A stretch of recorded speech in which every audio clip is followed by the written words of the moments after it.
and then we'll authorize this. And I'll give Adrian a very quick introduction, and then he'll kick it off and take over the screen. And Adrian, it is just an hour-long presentation, and so it's a little short. And so ideally, we could kind of leave the last 10 minutes or so for questions, because 100% people are going to have questions about you and your work, because you're so aligned with the kinds of things that we're interested in and working on and curious and want to grow. And so there's no doubt that there's going to be questions and follow-up with you, but I'll give a kind of a quick introduction to who Adrian is. So our guest speaker today is Adrian Aguilera. He's a clinical psychologist by training and an associate professor in the School of Social Welfare at Berkeley and at the Department of Psychiatry at UCSF. Adrian serves as the director of the Digital Health Equity and Access Lab, as well as the Latinx Center of Excellence in Behavioral Health. His areas of interest are totally aligned with things that we already do and things that we're very interested in understanding, like I said, right? So he's a real expert, and I think one of the leaders in mHealth. Done a ton of really great work with SMS and texting interventions and permutations of that. Also specializes in Latino mental health, has a real emphasis and passion for health disparities, expertise in CBT for depression and mood disorders. So all of these things intersect in a really interesting and relevant way. He's really sort of the parent and driver of several mobile health interventions, been well funded. So NIH funded investigator, and done great work and continues to do work in that. And just on a personal note, he's one of the people that's on my Google Scholar pings, and so whenever he generates something, I'm sure to read it. He's a super solid investigator, super rigorous, thoughtful in the design and the development, and just as a human being, also, I've always really just enjoyed interacting with you. Just a good guy overall. So from this point on, you can only disappoint Adrian. Like after that, it's no. I'm sure this is going to be great. So thanks so much for taking the time to give us a talk, and take it away. Great, thanks so much, Jor, and thanks to all of you for being here today. I'm sure I'll make sure to keep it under the hour. I don't think anybody wants to hear me for over an hour, so I will definitely spare that. Hopefully, we can have a little bit of discussion. And what I'm going to do today is give you a little bit of an overview. Thanks for the introduction, Jor. I think particularly what you mentioned about kind of the intersections of my work, I think that's kind of spot on. So hopefully you'll see kind of what that looks like today. Some of the first few slides are kind of overview stuff, some of the things that some of you are aware of, but just to kind of give you a frame of how I view my work and kind of the context that I place it in. So obviously, lots of mobile phones, lots of smartphones. That's underpins a lot of the work. And in particular, just to provide the context, I think similar to Joy, I've kind of been at this for a while. Started our first interventions in around 2010 or so. So we've seen kind of just the rapid growth of mobile use. So digital health is quite broad, again, as you know, just to give you a sense of where I fall into the work that I do, kind of more on the texting side of things, mobile apps. That's kind of the general focus of where I've been doing a little bit of telemedicine if you use that definition loosely. Another thing that's important that I always consider when I think about technology and health and mental health is this idea of the digital health hype cycle. And I don't know how many of you have seen this before. Anybody? All right, Jordan probably has. Yeah, not surprised. All right, so this is, I think, really important in terms of tempering some of our both excitement when something new comes on board, and also tempering our disappointment when things don't quite pan out the way we think they do. So this is an overview of what digital health, kind of the hype was in 2017, which now feels like ages and ages ago, right? So some interesting things that maybe carried on and some that didn't, but even just kind of this idea of big data, right? Big data, Nike Field Band, who remembers those, right? Some of those just kind of didn't really stick. But the idea is that technologies get introduced, there's a ton of expectations. And then kind of like similar to like maybe the stock market, right? There's a crash, but then there's applications that actually work given the technology. And I think it's really important. I kind of saw this with texting, for example, that it started, people were like, oh, it's so amazing. And then it's like, well, it's just texting. It's not that powerful, right?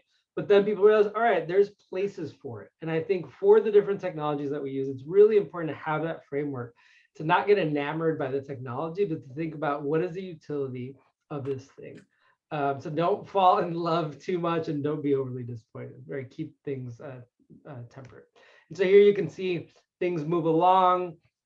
Telehealth kind of jumped over, was over here. It's kind of moved over here. Things like blockchain, right, which I haven't done much of, have kind of are disillusionment, and then they end up appearing again in 2021, right? So Watson, I think, is another interesting example of Watson was going to be the best thing since sliced bread, and then people are like, well, it's not that big of a deal, but now we're finding applications for it. All right. So that's just something that I think about a lot when I'm doing this work. Another kind of big picture thing is to think about digital health. And this is from 2017, but I think roughly percentages are probably still similar. So when we look at a variety of apps, digital health apps, a large proportion target mental health and behavioral disorders. There's probably some bias in this image. We could probably break out the mental health and behavioral disorders and diagnoses, depression, psychosis, anxiety, et cetera, and it won't look quite as large. A lot of it's diabetes, but basically what we see is that things that are chronic, that need regular management, tend to be good targets for digital health, right? Which is very much in line with the work that I've been doing. And then, as many of you know, looking at the chat, some of us never move out of the trough of disillusionment. That is correct. There's been huge growth, obviously, in the private sector. This is, again, from a couple of years ago, and I probably could not keep up with it. I think I ended up sticking with this just because it looks pretty relative to some others that are out there. But a lot of these companies are relatively, I think most of them are still around in some form or another, if they haven't maybe merged or what have you. But we have the categories of kind of computerized CBT, which is trying to take CBT and have people use it at the consumer level. Probably some sort of combination of these two. Telepsychiatry, which is more about integrating humans in the loop and using technology, which obviously we're seeing a lot of now. Provider tools that maybe we see, but we use to improve our work, but clients don't really see them. Hardware is something that hasn't really taken off quite as much, but there are quite a few, some headbands that track EEG and a variety of things. And then you have all your AI tools. So I think these are some categories. They're not perfect, but they're definitely growing over time. Another framework, and there are a variety of kind of ways to frame this, but this kind of taxonomy is helpful. It's developed by Ricardo Munoz, my mentor, just to think of a basic way to think about how we integrate technology into practice. So the standard intervention is usually the face-to-face therapy, one-on-one. It's kind of the default model. Type 2 would be that therapy with a technology-based adjunct. And that's a lot of the work that I'll be talking about today. And then type 3 would be a guided self-help intervention. So it's technology-based, primarily with some maybe human support. And then finally, totally self-help. You never talk to a human, kind of like those consumer-facing tools like Calm or Headspace or one of those types of things. Another element that I integrate a lot into the work that I do is kind of this idea that's been around for a little while now of supportive accountability, right? The idea that bringing in the human into the loop improves adherence, improves engagement, however you want to frame that, that variable. Due to increased bonds, there's accountability and there's legitimacy, right? That then leads to motivation. And I'll show you some examples of how that plays out in practice. And then another iteration of that, developed by Stephen Schuler, brings in some other aspects such as usability of the technology, and then specific ways that supporters interact. So part of it's about motivating, part of it's about providing knowledge around how to use the tool, implementation. So there's practical aspects, there's social aspects, there's match aspects, right? All in the service of improving outcomes. So, so that's kind of the super big picture. I'll kind of zoom in one more level. The question that I ask myself when I'm doing my work is, who are we helping? How are we impacting the broad public health, public mental health with the tools that we're developing? And when we think about particularly private industry, who these things are designed for, they tend to be designed for a pretty healthy, well-off population, right? So there's a lot of the goal around, Apple Watches and these things are to maximize, maybe to get that faster mile, to walk a few, maybe 1,000 more steps. But the difference between going from, let's say, 7,000 to 8,000 steps is less significant in my view, compared to if you have somebody walking 1,000 steps and you get them to 2,000, right? You can double that person's physical activity versus incrementally increase it for somebody else who's already doing it. So it's not to say that that's not a good thing, but relatively speaking, where are we going to have the most impact? So I also think about language. So what language are these resources available in? And English is by far the dominant language. It's not surprising. But again, to some extent, the market becomes saturated in English. And we do know through kind of some work from Ricardo Munoz, for example, when we disseminate interventions in other languages such as Spanish, the uptake tends to be pretty good because there aren't other options available, right?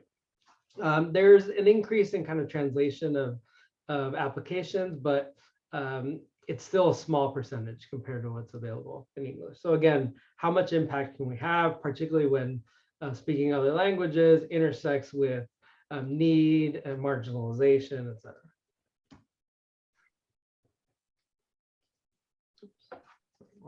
Oh, there we go. That was weird. All right. So in this recent paper in 2019, these folks looked at private companies and how they're testing their products. And what they found is that most folks are using healthy volunteers. They didn't use high burden populations and didn't really look at cost, access to care, things like that. And a lot of this, this is a probably more common than not model in the private sector, which again, from the get-go, the focus is not necessarily on impact, right? It's on getting users, and the type of user doesn't matter as much. And so my argument would be that we really need to focus, particularly as we start doing more dissemination and we're moving later in the stage, we need to start focusing much more on high burden, high cost, et cetera. So as Jordan mentioned, a lot of my work is kind of at the intersection of mental health disparities, digital disparities, et cetera. We know that racial and ethnic minorities are less likely to receive and use mental health services. And when they do, they tend to be of lower quality, right? And I worry that this is, again, unfortunately, not surprisingly, transferring into the digital space as well. At a basic level, even when we look at telehealth, folks from minoritized backgrounds are more likely to use phone calls for telehealth versus a video call.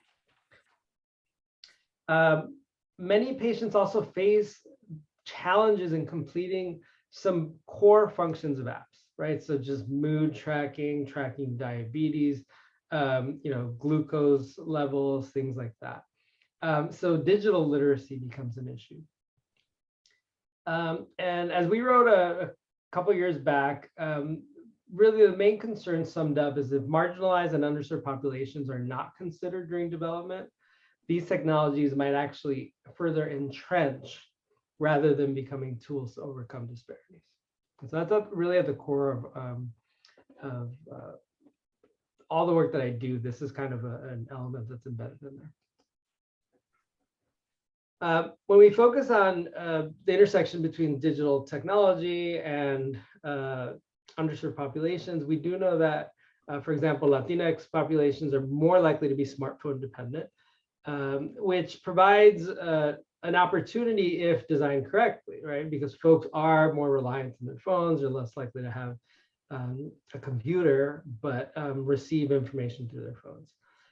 There's a high level of interest in using applications, but again, this is where the design piece comes in and kind of finding the match between the technology and the user.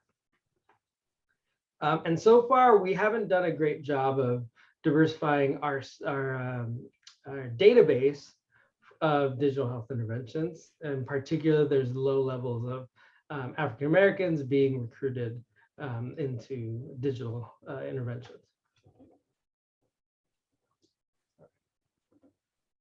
Here's another view of technology adoption, where we can see that smartphone use is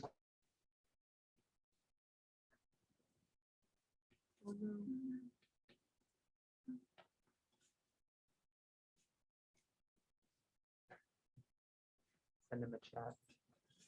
So Adrian, you might be talking, but you're frozen on our side.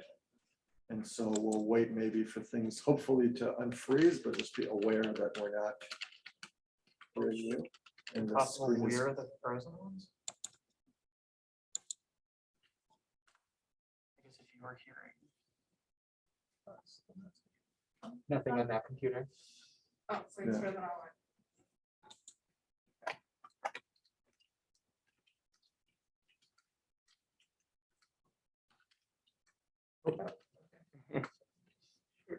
We'll come back in. Well, there's poetic justice for a technology-centered He's center. back. Oh, there he is. Quick recovery. sorry about that. I got dropped out. We've all All been right. there. Okay, back on. Right. All right, so let's, okay. So now, all right, this is the last piece. So to kind of wrap up this intro section, a couple of points from a digital health equity workshop from a couple of years ago. Some things to really consider when we think about the intersection of digital health and disparities is that technology is really about people, right? And addressing these issues goes back to the foundation of placing people first and not technology first. And I think this is a basic statement, but really important, because I think especially at the outset of developing digital health interventions, the focus has been so much on the technology and the fetishizing of technology even, that we don't think about how it interacts with people, right? For so long, and even now, when people think about their health or their healthcare, they often talk about people. They talk about their providers, how much they love their doctor, how much they love their therapist, et cetera. They don't talk about how much they love their EHR or the technology that they're using to interact to the same degree. And then lastly, that community engagement is essential in designing, evaluating, and adapting technology-based interventions. So a lot of us do design work and we engage users, and we need to think about who are the users that we're engaging, right? It's a basic thing, but something we need to constantly remind ourselves about. All right, so now I'm gonna kind of zoom in all the way into the work that I've been doing for the last 10, 12 years now. And it started with thinking about cognitive behavioral therapy for depression in the public sector at the General Hospital in San Francisco, and addressing some key challenges. One is that we know attendance predicts improvement, but there's high dropout, there's low homework completion, and folks are not completing treatment, right? They're not attending a high number of sessions. So thinking about how could we use technology to address these. Here's one view of what group attendance looked like before we did any sort of intervention. So this is supposed to be a 16-week intervention. And you can see numbers are all over the place, right? Most people are dropping out at week 2, 3, 4. And then there's, a very tiny bump around here, around 16, 14. So these are people that maybe stuck through the whole thing. Some people are even sticking around forever. And this is what standard practice looks like. In an ideal world, we want to have just, a huge bar here, right? So we know attrition is an issue generally, particularly in low resource settings, and more for technology-based interventions. So our goal was to use text messaging to improve the treatment quality and engagement in the setting. So why text? The one thing that's not on here, it's because we started in 2009, 2007. So that's kind of the first bullet, right? It's a practicality. But I think considering how it's actually been in practice, widely accessible, cost efficient, easy to use. That's always been the case. High engagement rates. When I think about this, we often build apps for X, Y, and Z.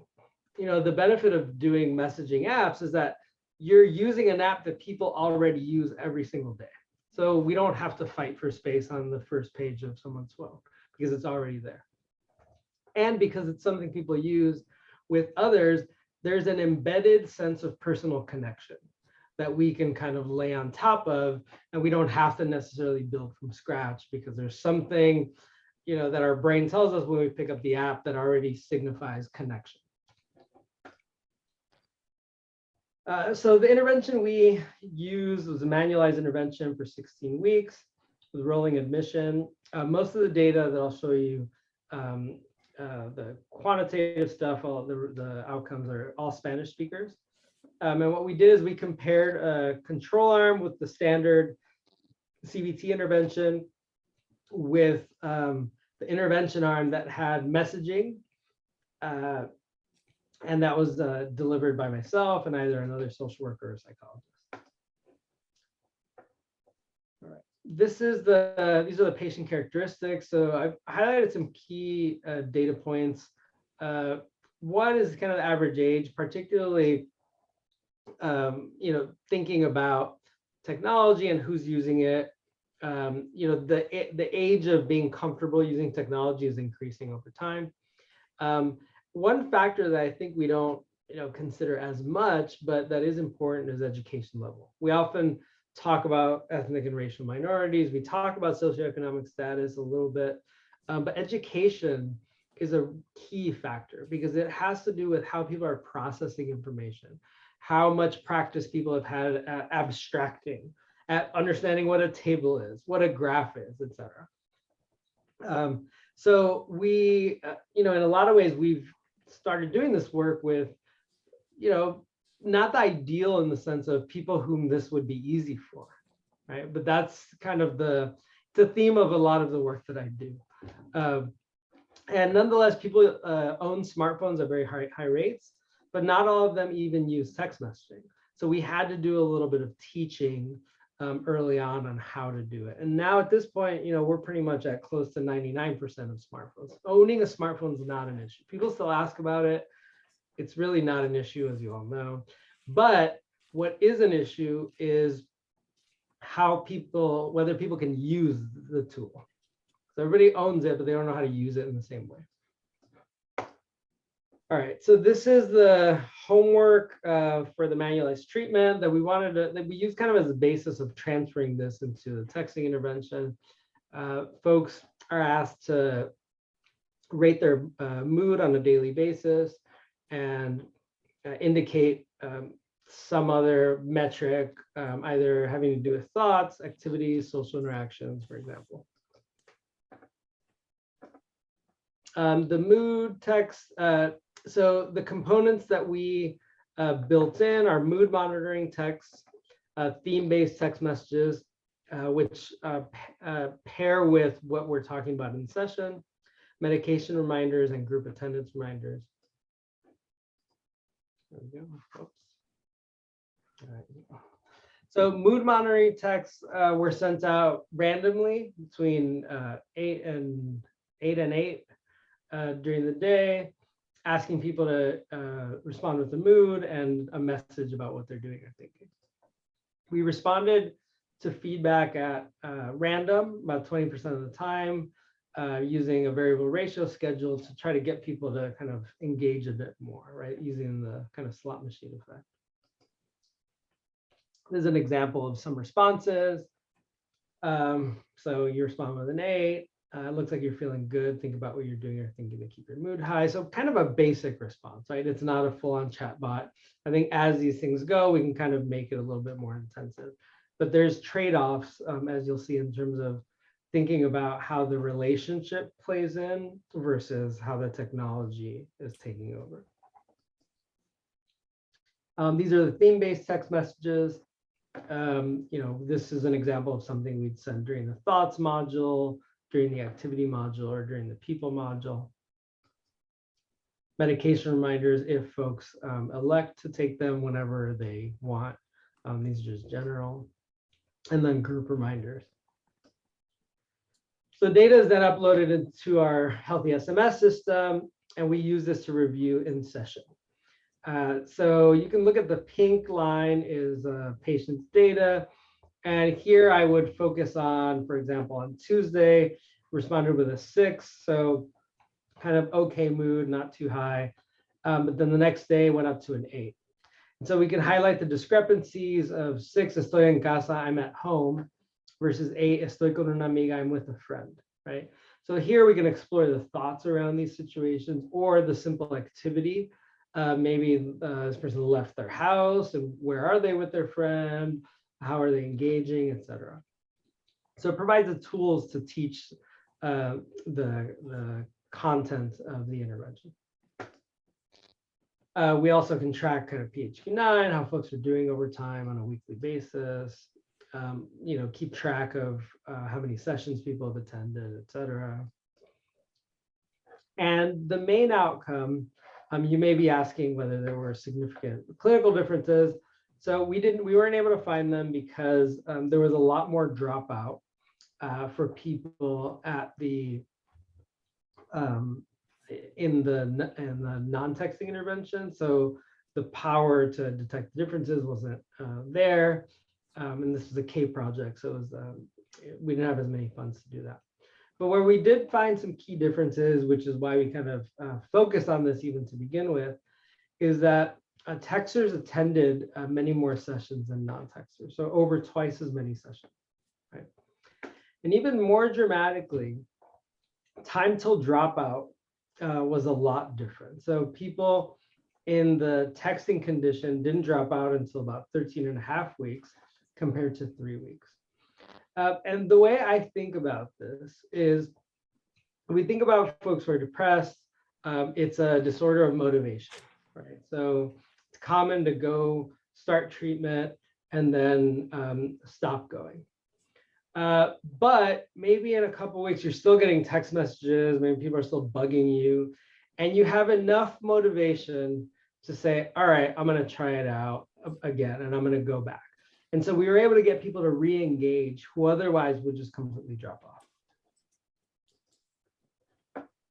So our adjunct can decrease treatment attrition, which can in turn hopefully help more people get better, right? And one of our colleagues at least has now started doing this via remote groups on Zoom, and we're still able to kind of use the technology even if it's not in person. And then now that we have the data, the question is, well, why don't we use the data to predict some important outcomes? And so we wanted to see what predicts whether or not people are going to show up. And Sure enough, the mood the day before session predicts whether or not people will show up, such that one mood rating, mood rated 1 point below one's baseline, one's average, results in a 32% less likelihood of attending session. So we have some data that's then actionable, which we can use for micro interventions, informed tailoring, outreach to people in various ways, different levels of outreach, right? Automated, or we can even get the clinician on the call to kind of nudge the person that we know is maybe more at risk of not attending. We also use this data to compare to weekly, to PHQ-9 ratings, and found a relationship between the average mood in the past week and PHQ-9 ratings. This is fairly straightforward, a somewhat basic analysis, but it's important because that means that we may be able to use simple mood ratings to assess symptoms, right? This can be useful for remote monitoring of larger numbers of people. And although it may seem simple to complete a PHQ-9, for folks who have low levels of education, who don't speak English, we have to sit with people to complete the PHQ-9, and it can take 5-10 minutes, right? So to do that on a regular basis is not feasible in the same way that asking somebody what their mood rating is. So that's kind of those are the main outcomes that we've had thus far. But we also did some work. This is kind of more in the development, asking people what they thought of the messages. So this was in kind of the pilot testing. And this is what English speakers said to us. They forced me to check in with myself, made me look in the proverbial mirror. It's a very a nice quote somebody gave us. I think this last quote reflects the setting that we're in, the high level of stress that people have. Sometimes I'm so busy, I hardly stop and think about how I feel. Now that I'm getting the text, I stop and think every day. When it stopped, I missed it. My life is crazy and I need a reminder to think about how I feel. This was kind of a natural experiment to some extent. We had a glitch in the system, but this person missed it, right? So it was a connection that developed with this. So this is a lot of these are about self-reflection, things that we want in a therapeutic intervention, right? And we asked the Spanish speakers the same question, and here are the responses. They're motivating. I felt much better when I got a message, and I felt cared for and supported. I realized that someone cares for me and I don't feel alone. People that make me feel that there are people that care about my health. So you notice the difference. The Spanish speakers are talking about these relational aspects, whereas English speakers are talking about these internal processes. And this is not something we necessarily were looking for at the outset, but makes complete sense, right? Culturally speaking, folks from Latin America are more thinking more relational in nature, in part culturally, and also socioeconomically, kind of relying on other people for their well-being often. So it's important in the sense that we have to recognize that whenever we develop something and put it out there, it's going to intersect with what people are bringing, right? And what people get out of it is going to vary based on what that is and what their context is. And you may ask about suicidality. And so what we do to address that is we instruct patients that, first of all, this is not direct communication. However, patients still feel a connection. So we're constantly balancing this weird thing about making it seem, not making it seem like it's somebody necessarily, but at the same time using it to build the connection between clinician and the client. We also have keywords that trigger a message to us in the system. For example, these are some of the words that are in there. And we haven't had any real triggers to date. There's been a few false alarms, but that's about There's some data, some literacy challenges that we've had to deal with in this study and some subsequent studies. These are some of the pieces of feedback. So one is just basic literacy level, right? So at what literacy level are we writing our content? Some people had difficulty texting. This is something that we worked with people. And usually what we did is we would teach them early on and then maybe do a follow-up or two to get them going. And then digital literacy generally. There's sometimes a fear with the technology, a hesitance. Sometimes people don't want to break their phone by kind of messing around too much with it. And so there's different relationships with technology that get, intermixed with using digital health. So this is some kind of relationships that we saw between response rates, engagement in our intervention, and education level, texting previously. So we can see is that education level is an important factor in terms of response rate and the amount of content that you're going to get in your messages. And then knowledge of texting is also important, or whether or not you've actually engaged in this behavior in the past month. So I think the important aspect of this is that there are barriers, but many of these barriers can be overcome, or at least diminished to some degree.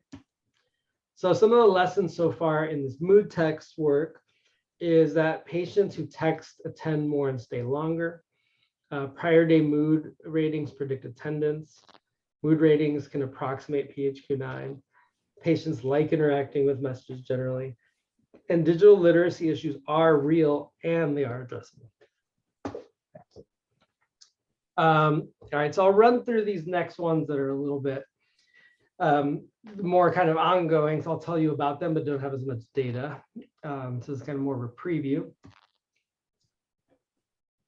So this is the Stay Well at Home intervention that we started at the beginning of the pandemic to try to help people deal with some of the mood challenges, anxiety around sheltering in place and coping with social isolation.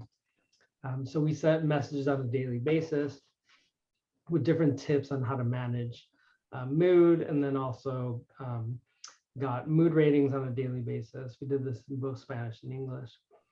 And initially we didn't do a comparison because we felt during that sensitive period that it was unethical to be kind of comparing folks or to not be giving people an actual intervention. So we just did a pre-post assessment, and we did see some decline in PHQ-9 and a small decline in GAD-2, both significant.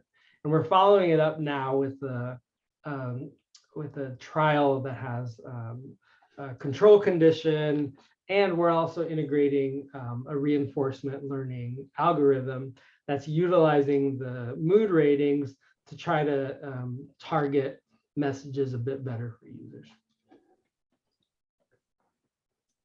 So the effects are relatively small, but they're much more scalable than the first project that I mentioned, right? The last project I'll introduce you to is our ongoing work that's going to be wrapping up in the next 9 months or so, which is called Diamante. It's an intervention targeting physical activity among people that are depressed and have diabetes. And so some of the what we did is we took a lot of what we learned from the initial mood text intervention and applied it here. And what we want to do is make the intervention more personalized, integrated into care, and then developed with and for vulnerable populations in kind of using more innovative and advanced approaches. All right. So both of these conditions can be improved with physical activity. And we know that vulnerable populations experience higher prevalence and worse outcomes in both. And as I mentioned at the outset, we want to then focus on designing for these folks.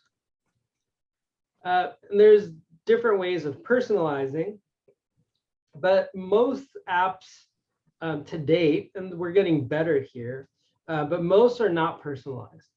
And we do need group level and even cultural adaptation, but those don't account for individual differences. So reinforcement learning approaches can personalize can be used to predict the most effective content for various folks. So what we're trying to do is increase physical activity by using smartphone passive sensing of steps, using a learning algorithm to send personalized messages that target specific motivators. So the flow is a bit like this. So we have the step counter here that feeds back data to determine a feedback message and a physical activity message. I'll show you in a bit. So this is what it's a basic step counting app that mostly is used as a way to collect data from the phone. And again, we send a feedback message and then kind of a tip or a motivator to get people moving, hopefully. So for those of you that maybe aren't familiar, reinforcement learning is a type of machine learning. And the idea behind it is it uses data to maximize the reward in a function. And here the reward is number of steps. So we're trying to maximize the number of steps and use the data that we have available to us to do that. So I'm going to do a little reinforcement learning 101, just to kind of give you a sense of the approach. So we have action variables, which is kind of what the algorithm does. Contextual variables are things about the participant, characteristics, kind of like demographic variables. Reward is the outcome, so your steps. And then the model is how these things are predicted. So there are a few action variables. So the first one is a feedback message. So we tell participants kind of how they did relative to their goal. So they set a goal, let's say of 4,000 steps, and we provide the goal feedback in different ways. And we provide motivational messages, either related to benefit, self-efficacy, or kind of self-confidence improvement, or opportunity. And we base these off of the COM-B model, which is an implementation science model, that posits that capability, motivation, and opportunity kind of combine to elicit a behavior. Right? This is an implementation science approach developed by Susan Michie and colleagues.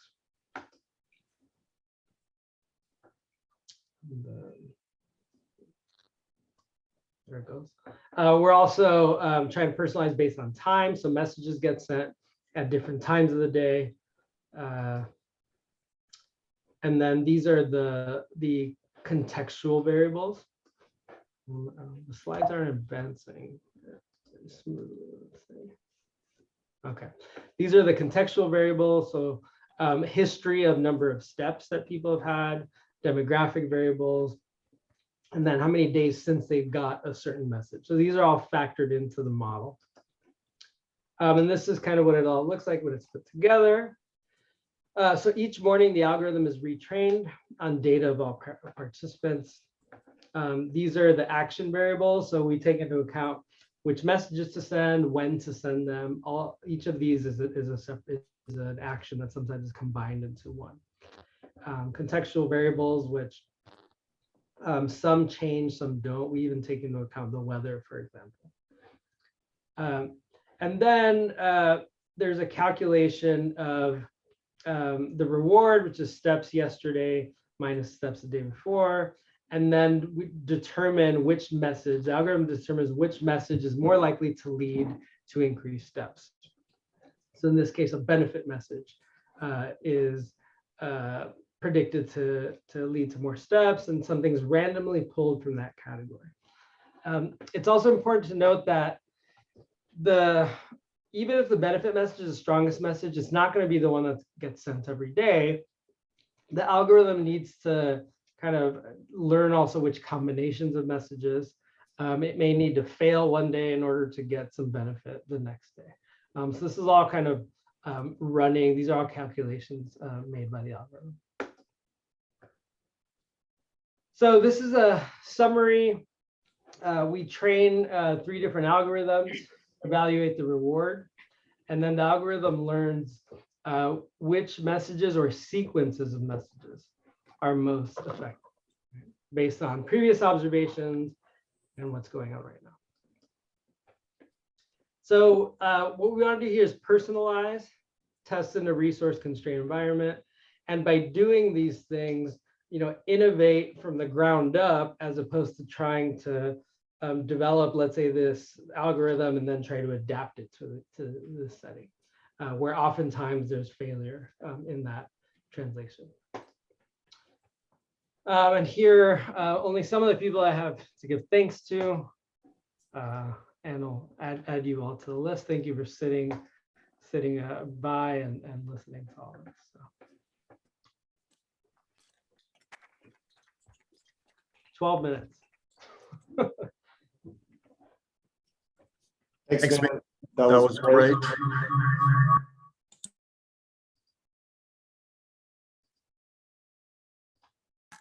There we go. We're figuring out our situation. Can you hear? Yeah, you can hear me. That was terrific. Thank you also for wrapping it up with enough time for questions.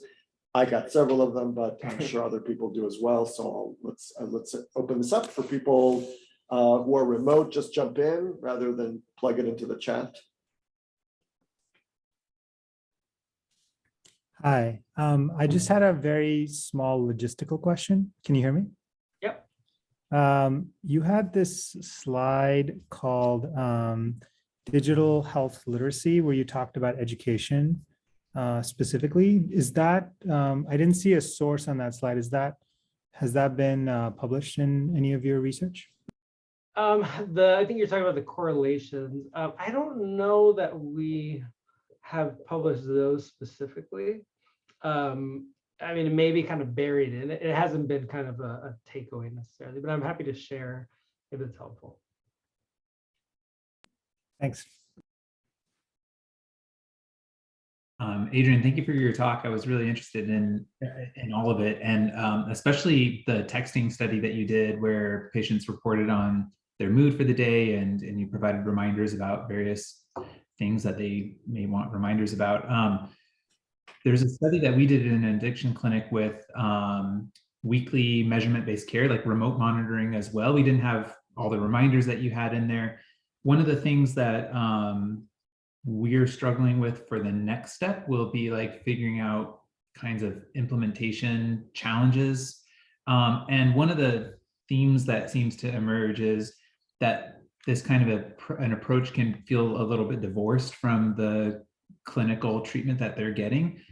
Maybe that wasn't the case in yours, since you wove in like medication reminders, appointment reminders, rehashing some of the content that was covered in sessions. But I was wondering if there were other things that you learned that might help with the implementation, and particularly not having it feel like this external disconnected thing. Absolutely. I'm a huge believer in figuring out how to integrate the human into the loop somehow. And even in something as, we don't think about onboarding as being that important to the intervention, but sometimes the onboarding is so important because that is who, in some ways, the user kind of imprints on that person, right? As the intervention goes forward. In our current study, our patients talk about the research assistants who talked to them and got them onboarded, especially when they're teaching them how to use the tools, et cetera. And I think if we think about those types of interactions and how to leverage them and use them as we develop things, it doesn't have, sure, I think ours was, people tolerated a lot because we saw them every week. But even seeing them, at the get-go, kind of integrating that into the intervention, or even just checking in like once a month or something, right? Or a real text message, right? Something that just kind of keeps people hooked in via a relationship, because then it just becomes divorce and I could just say all kinds of junk and it doesn't matter. And then people are just a lot less motivated. Cool, thank you. I have a question that's sort of related to something you just mentioned at the end of that answer. Is I was curious about the way you might think about, I think you used the term real text message. I think to maybe describe like someone on the clinical team writing a new message for them as opposed to an automated. I was curious if you see a role for that and kind of the optimized version of this intervention, kind of complementary between the sort of automated, even if variable ratio, and a message that's like, hi, it's Dr. Aguilera writing to you. Like, how do you think about the incorporation of automation versus kind of human? Yeah, yeah. I think that's one thing we haven't figured out, right? And that's one thing we can do on the academic side is figure out some of these details of what types of interactions work best, what combinations of them. It's also going to depend on the individual, but I think if you have an automated stream of messages, let's imagine, and then you throw in, say, hi, this is Dr. Aguilera, just checking in to see how you're doing, and you have a little real-time intervention in the midst of this automated thing, it's kind of like the variable ratio thing, right? You're going to keep staying engaged because you don't know when they're going to pop in, and hopefully it's not super onerous, and it could be, again, maybe once a month, or maybe it's just the project coordinator. Like, that's fine too. I think just having a human that's there, a health coach or a peer, because we need the feedback loop. What happens is it's just a one-way process. All the data is coming, or the user sending data, but it's not being fed back in some meaningful way, right? And so we need that feedback every so often, at least. And not everybody does, but frankly, the people who are motivated enough to not need that are probably the ones that are going to use a lot of tools on their own. Yeah, thank you. It's very interesting. Thinking about the folks who described, feeling like someone on the team cared about them when they received the messages. If some of that complementarity would up that effect even more, that the sort of voice they're responding to, they picture their clinician even more so. So anyway, thank you. Yeah. I have a question, but it seems like Greg turned on his camera, so I don't want to steal his spotlight. Greg, you got something? I think so. My monitor is bugging out on me. Why don't you go first and let me get this monitor fixed? I can't see anything. Okay. From Ben's question to the dynamic clinician-driven messages, you mentioned a little bit about some of the differences relationally between the Latino population and white participants. And I'm wondering about things like, so there are a bunch of us here that are interested in application of natural language processing to text messages. And we're doing all kinds of detection of stuff.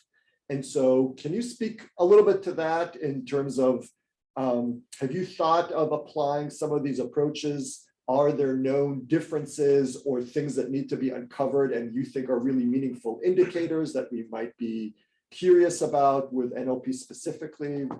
What's your thinking on all this? Yeah, I think, so yes, and yes. But one of the challenges that we face is, NLP methods and word kind of analyses tend to be mostly focused in English. And so the number of methods that are available in non-English languages are more limited. So we recently published something, I didn't include it here, using Luke, linguistic inquiry word count, to do some assessment of the qualitative content in the text messages. And we pulled out some additional themes. So for example, people bring up issues of religion a lot in their messages in Spanish.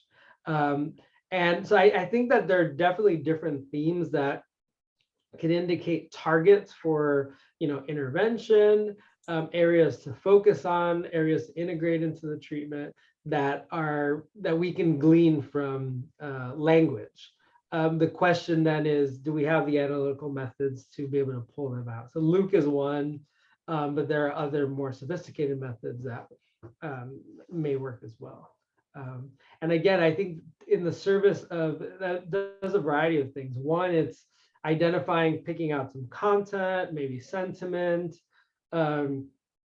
also identifying targets of treatment through that, kind of what are the risk factors, what are the things that are setting people off, what are the supports that they have, things like that. So I think there's a lot there for sure. Again, the tricky part is how do we then integrate the NLP within the care or within some other, connection that they have established.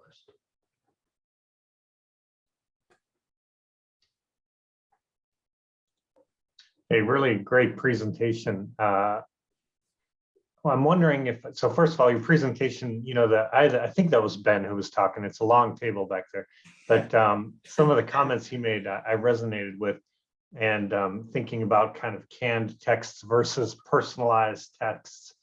I will say that some of the research VA has done on caring letters as a suicide prevention intervention have similar questions, because these canned letters go out to at-risk veterans. And I've been shocked by the data coming back at how receptive and warm veterans can feel even from a canned letter. So that can be encouraging to those of us who are thinking about this stuff. Have you thought at all about some of these interventions for cold calling and outreach to populations who are not engaged in care and don't have a therapy group they're engaged with? Yeah, so in the Stay Well study where we send out, we just recruit online and we send messages, daily messages out to people to help them manage their mood, their mental health.